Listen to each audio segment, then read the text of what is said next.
योपालि चाहिँ हामी कालो भालेको स्पेशल लोटन कुखुरावाला मासु बनाउने छौं, जुन बनाउनको लागि अति नै सजिलो रहनेछ। र त्यसमध्येमा पनि यसपालि हामी दाउरामा तयार गर्ने छौं। अति नै स्वादिलो बनेको यो रेसिपी आज तपाईहरुको बीचमा शेयर गर्न खोजिरहेको छु। मलाई आशा छ तपाईहरुलाई पक्कै पनि यो रेसिपी मन पर्ने छ। यदि मन पर्यो भने भिडियोलाई लाइक, शेयर, च्यानललाई सब्स्क्राइब गर्नलाई नभुल्नुहोला। जसको लागि चाहिँ यो कालो कालो खालको भाले छ, यो लोटन कुखुरा पनि भनेर कतिपय ठाउँहरुमा भन्ने गर्दछ। र यसलाई नै अब तयार गरेर मैले यो रेसिपी तयार गर्न खोजि पनि रहेको छु। यसलाई अब काटेर यसरी मासुको रूपमा तयार पनि गरिरहे।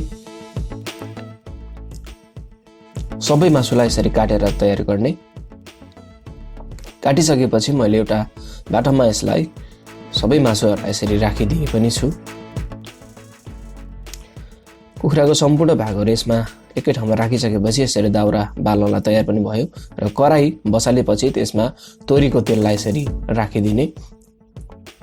तेल तातिसकेपछि माथिबाट अब मासुलाई राखिदिनु पर्छ। सबै तयार गरेको मासुहरुलाई यसरी राखिदिने र बीचमा अब यसलाई यसरी चलाइदिनु पर्छ। र यसरी तयार गर्दाखेरिमा चाहिँ हाम्रो मासु चाहिँ फ्राई हुन एकदम आवश्यकता छ। एक साइडमा यसरी फ्राई होस्। आगो पनि मज्जाले बलि पनि रह्यो। दाउरामा पकाएको स्वाद अति नै बेग्लै र मिठो हुने गर्दछ। र एक साइड फ्राई भइसकेपछि अर्को साइडलाई पनि यसरी चलाएर फ्राई गर्ने। फ्राई भइसकेपछि प्याजलाई यसरी अब राखिदिने। हरियो खुर्सानी पनि राखिदिनु पर्छ। थोरै अदुवा लसुनलाई पनि राख्ने। अब यसलाई यसरी बीचमा चलाइदिने। राम्ररी चलाउनु पर्छ। थोरै टमाटरलाई पनि राखिदिने र यसलाई पनि अब यसरी चलाइदिने। जुन बनाउनको लागि अति नै सजिलो रहनेछ। र यतिको भएपछि यो मसलालाई हल्का पाक्न गर्नलाई छोडिदिने। त्यसपछि चाहिँ बेसारको धुलोलाई राखिदिने र यसलाई पनि यसरी चलाइदिने। अब यसमा जिरा र धनियाको धुलो मसलाको रूपमा राखिदिए र यसलाई पनि यसरी अब चलाइदिनु पर्छ।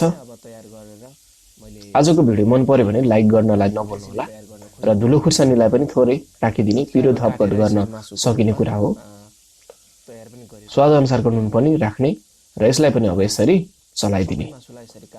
आजको रेसिपी कस्तो लागेको छ कमेन्ट गर्न पनि नभुल्नुहोस्। त्यसपछि अलिकति पानीलाई राखिदिने। अब यसलाई पनि यसरी चलाइदिने। मजाले यो बोइल हुनलाई छोडिदिने। यसरी बीचमा चलाउँदै बोइल यसरी भइसकेपछि अलिकति सोफको पातलाई राख्ने। तेल तातिसकेपछि माथिबाट अब मासुलाई राखिदिनु पर्छ र यसलाई पनि यसरी चलाइदिनु पर्छ। अब मजाले यसलाई बोइल हुनलाई छोडिदिने। मजाले पाकिसकेपछि यसमा अब गरम मसलाको धुलोलाई राखिदिने, जसलाई चाहिँ मैले कुटेर राखेको हुँ। र यसरी चलाएर धनियाको पातलाई पनि राखिदिने। यतिको भएपछि अब यसलाई फ्राई हुन एकदम आवश्यकता छ। एक साइडमा यसरी मिलाएर चलाइदिनु पनि पर्छ। र यसरी लगभग हाम्रो यो मासु तयार पनि भएको छ। अति नै सिम्पल र सजिलोसँग बनेको यो आज रेसिपी तपाईहरुलाई कस्तो लाग्यो? मन पर्यो भने भिडियोलाई लाइक, शेयर, च्यानललाई सब्स्क्राइब गर्नु भएको छैन भने सब्स्क्राइब गर्नलाई नभुल्नुहोला। अर्को नयाँ रेसिपी तपाईहरुको बीचमा पक्कै पनि अझै मिठोसँग लिएर आउने कोसिस गरिरहेको हुनेछु। तबसम्मको लागि यो रेसिपी बनाउनुहोस् अनि नमस्ते। बीचमा चलाइदिने।